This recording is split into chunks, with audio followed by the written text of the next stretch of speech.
Hello বন্ধুরা, আসসালামু আলাইকুম। Welcome back to my YouTube channel.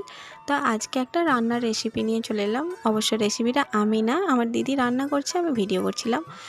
তো যেহেতু আমি রয়েছি, তো দিদি বানাচ্ছে আজকে ফ্রায়েড রাইস, চিলি চিকেন আর আলুর দম। তো দিদি বানাচ্ছিল, আমি সেগুলো একটু ভিডিও করে নিলাম।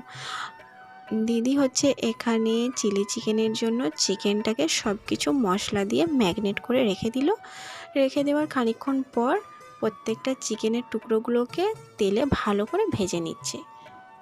তো সব কটা ভাজা হয়ে গেছে দেখতেই পাচ্ছ। তো এবার ওগুলো তুলে নিচ্ছে। তো আমিও খুব একটা রান্না আগে জানতাম না, আমার কিছু কিছু রান্না সব দিদির কাছ থেকেই শেখা। তো আমি যেগুলো না পারি সেগুলো আমি দিদিকে ফোন করে জিজ্ঞাসা করে তারপরেই নতুন কোনো রেসিপি রান্না করি। তো বলতে বলতে দিদির চিলি চিকেনটা এখানে প্রায় কমপ্লিট হয়ে এসেছে। তো সব মশলা দিয়ে ভালো করে ভেজে নিয়ে চিকেনগুলো দিয়ে তারপর এখানে কর্নফ্লাওয়ার গুলে দিয়ে দিল। তারপরে ও সব রকম মশলা দিয়ে ভালো করে চিলি চিকেনটা বসিয়ে দিচ্ছে। তো দিদির হাতের রান্না আমার তো খুবই ভালো লাগে খেতে। কার কার দিদির হাতের রান্না খেতে ভালো লাগে কমেন্টে অবশ্যই জানিও। তারপর ও ফ্রায়েড রাইস করার জন্য যে সবজিগুলো ছিল সেইগুলো একটা একটা করে সবগুলো ভেজে নিচ্ছে। তারপরে কাজু কিশমিশ পেঁয়াজ এগুলোও ও ভেজে নিচ্ছিল। তো আমার তো আমার আর আমার দিদির যে সম্পর্ক, একটা সুন্দর সম্পর্ক এখন বিয়ের পর। তো আগে হচ্ছে মারামারি এইসব, খুবই সুন্দর। দিদি বোনের যে সম্পর্কটা কত সুন্দর, যাদের দিদি আর বোন আছে একমাত্র তারাই ভালো করে জানবে। মায়ের পরে যে ভালোবাসা বা যে আদরটা পাওয়ার থাকে সেটা হচ্ছে একমাত্র দিদির কাছ থেকে ছোটো বোনেরা পায়। তো আমি তো ছোট, আমি তো অনেক ভালোবাসা অনেক আদর পাই। তোমরা কে কে এই ভালোবাসা আদর পেয়েছো কমেন্টে অবশ্যই জানিও।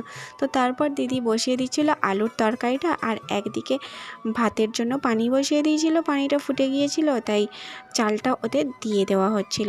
তো চালটা দেওয়া হয়ে গেছে, আর একদিকে আলুর তরকারিটা প্রায় হয়ে এসেছিল। তো এখনও হয়নি, আমি ভিডিও করছিলাম, এখনও পুরোপুরি হয়নি, খানিকটা বাকি রয়েছে। তো তারপরে দেখো ভাতটাও হয়ে এসেছে। এবার ভাতটা কি করতে হবে, একটা স্ট্রেনারের মাধ্যমে ছেঁকে নিতে হবে। তো ভাতটাও যেহেতু আমাদের হয়ে গেছে, তো রাইসটা এবার সাজানোর পালা। তো দেখো রাইসটা দিদি সাজিয়ে নিচ্ছে সুন্দর করে। তারপরে রাইসটা সাজানো হয়ে গেলে সবাই মিলে একসঙ্গে খেতে বসার মজাই আলাদা।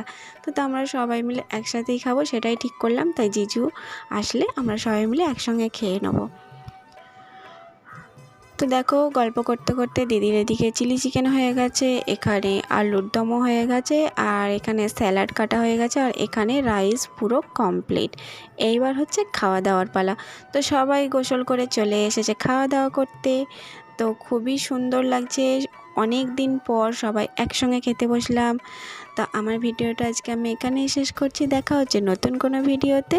তো সবাই ভালো থাকবেন, সুস্থ থাকবেন। আল্লাহ হাফেজ।